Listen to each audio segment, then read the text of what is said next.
presentados por distintos senadores que tienen que ver con el expediente S363/16 de la senadora Kerxer. Reproduce el proyecto de ley sustituyendo el artículo 128 del Código Penal respecto de tipificar el delito de tenencia de representaciones de menores de edad dedicado a actividades sexuales explícitas. También el expediente del senador Basualdo, proyecto de ley modificando también el artículo 128 del Código Penal en el mismo sentido. El expediente del senador Mera y otros, que es proyecto también de ley modificando el artículo 128 respecto de las penas de las personas que utilizan a menores de 18 años para producir pornografía infantil. También expedientes de senadores Cobos y Abad Medina, proyecto de ley modificando el artículo 128 del Código Penal, también en la misma línea. Y el expediente de la senadora Cunat, que es también proyecto de ley sustituyendo el artículo 128 de la ley 11.179 del Código Penal.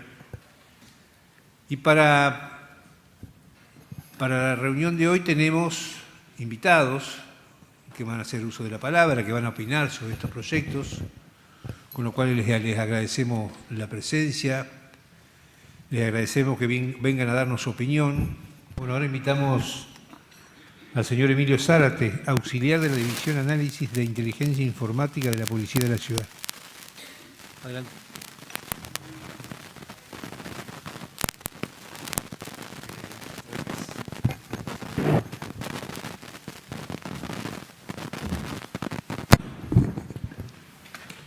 Bueno, muy buenas tardes a todos. Mi nombre es Emiliano Zárate.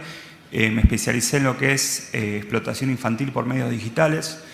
Mi tarea es, como hablaba la doctora Dupuy, estoy encargado de la división, una parte de la división de análisis de inteligencia informática. Básicamente son las tareas técnicas que se realizan posterior a un allanamiento y a veces durante el allanamiento. Agradezco por la invitación porque generalmente la tarea que yo hago no se ve ni tampoco se llama a los especialistas para que den su opinión o que muestren la realidad que viven en las investigaciones que se ven día a día. De hecho, puedo contarles que hasta hoy llegué un cachito más tarde, hasta hace un ratito estuve 72 horas con un caso de grooming, investigándolo sin dormir, porque eso es la celeridad que le tenemos que dar a una causa de grooming, a una causa de pornografía infantil o a una causa de abuso, que no es la que estamos hablando acá. Pero bueno, quiero dar mi testimonio respecto a un montón de puntos que se hablaron y profundizarlos. Primero quiero hablar de que al pasar tantas horas mirando el material de estas personas que comparten y almacenan grandes cantidades de pornografía infantil, pensemos que el mundo cambió. Antes una memoria de 512, ahora una memoria tiene 128 gigas en un celular. Imagínense en una computadora donde antes eran 160 gigas y ahora alcanzan los discos, cada disco 3 terabytes de información. Esta relación la tenemos que hacer en cuanto a la cantidad de material que tienen estas personas en su computadora. No son una foto. Nosotros desde el laboratorio técnico tenemos que analizar a veces hasta 2 teras, que son millones de fotos, millones de videos, y visualizarlos todos. Sí, visualizarlos todos para saber si no hay un menor dentro de la casa, dentro del primer círculo de familia que esté involucrado. Imagínense las horas que nos demoran esto y los pocos especialistas que hay involucrados. Respecto al tema de cómo es que estos pequeños círculos se intercambian la pornografía infantil, quiero hablar de un tema particular que es la cooperación. Ellos lo que hacen es una cooperación activa. Más allá del rédito económico, si podemos hablar que hay grande material que se puede descargar en la red, lo que podríamos llamar la Deep Web, que el que no lo conoce es la web que no está indexada, se puede descargar mediante monedas virtuales y otras formas de pago. Pero más que nada la pornografía infantil es algo cooperativo. O sea, vos para entrar a esos pequeños círculos vos tenés que dar material. Pero ojo acá, no estamos hablando de cualquier material, de material nuevo. O sea que nosotros para entrar en una red de pornografía infantil tenemos que generar el material para poder ingresar. ¿Eso qué hace? Que esta persona al primero que ve, al menor que tiene más cerca, Y eso es un peligro, es un daño gigantesco, un daño que no podemos dejar de mirar. Bueno, dentro de todo lo que yo he visto en pornografía infantil, algo que no se trató acá, que me gustaría que en algún momento se trate, que lo he visto mucho, que es la infantofilia, que es el abuso de bebés. Eso es algo que se ve en las investigaciones. Al bebé no se lo puede identificar, porque nadie puede identificar los rasgos de un bebé, a menos que tenga una marca en su piel o algo que sea claramente identificatorio. Después quiero hablar de... También existe algo que son los manuales, algo que tenemos que ver también nosotros, que son manuales de hablantes, se llaman. Esa sería la traducción en castellano. ¿Qué es básicamente esto? Son manuales en los que te enseñan cómo abusar de menores. Manuales que te indican cómo tenés que hacer día tras día para poder abusar de menores. Y no voy a entrar en detalles porque creo que no es el lugar.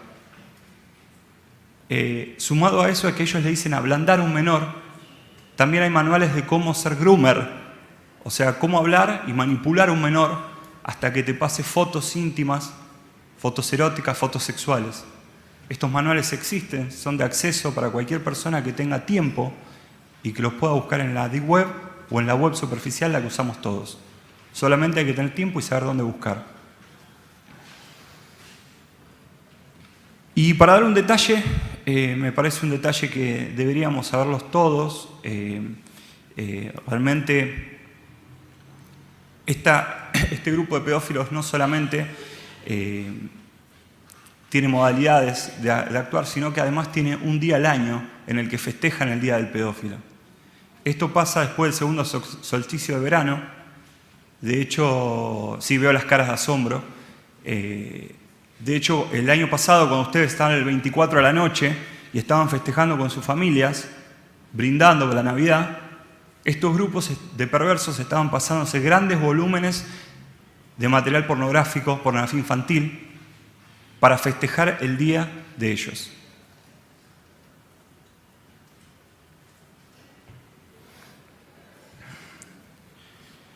Imagínense por último lo que nosotros tenemos que vivir al ver todo este material, al ver todos los videos, las imágenes de estos chicos, donde sus derechos han sido totalmente vulnerados. Y nos llevamos una gran sorpresa cuando vemos que el material que no podemos identificar como si fuera de la casa, porque la casa no es, y resulta que las fotos fueron sacadas hace 15 años, 20 años, y la persona en 20 años se pudo haber mudado 2, 3 veces, pudo haber cambiado de pareja, y hay que iniciar una investigación para ver si el menor que aparece, porque ellos son muy cuidadosos, no muestran la cara del menor, entonces tenemos una identificación parcial de un cuerpo. Entonces, de una foto se puede desprender una investigación gigantesca. Quiero que entiendan que es hacer que la pornografía infantil, la simple tenencia, sea penalizada, nos daría una herramienta gigantesca a nosotros, porque no tendríamos que comprobar solamente si un archivo fue distribuido, compartido, si fue subido a una nube. Ahora está tan famosa la nube, donde con un solo link pueden acceder miles de personas, sino que con el solo hecho de encontrar grandes volúmenes o volúmenes chicos y poder identificar esas fotos, ya podríamos hacer nuestro trabajo. Por último, decir que sé que desde acá no vamos a cambiar el mundo, pero en el lugar que nos toque vivir, que es esto, podemos marcar la diferencia. Muchas gracias. Gracias, doctor. Doctor, no, auxiliar, ¿alguien hace una pregunta? Bueno, senadora Fiore. Sí, muchas gracias, señor presidente. Muchas gracias por su exposición. Quería preguntarle cómo trabajan, teniendo en cuenta que Internet no tiene límites espaciales y por ahí es un chiquito que se está exponiendo frente a una persona que vive en otro país. ¿Cómo actuamos frente a estos casos? Si se puede hacer algo, cómo se da la relación entre países, Es decir, bueno, eso es lo que quería saber, porque esto es muy complejo y dentro de esa complejidad está también el tema de que Internet no tiene los límites geográficos que tenemos entre países, juegan legislaciones diferentes, juegan temas distintos, entonces quería saber cómo hacían ese trabajo. Muchas gracias, presidente, muchas gracias. Bueno, muchas gracias por la pregunta. La cooperación internacional es muy difícil, muy compleja, como usted dice, porque los servidores, la empresa puede estar en un país, el servidor puede estar en otro, porque ellos tercerizan la responsabilidad. Eso significa que pagan servidores en otros países, que a veces los servidores lo manejan una persona en un país que ni siquiera habla nuestro lenguaje. Está bien, hablan inglés, pero por ahí no lo podemos ni pronunciar.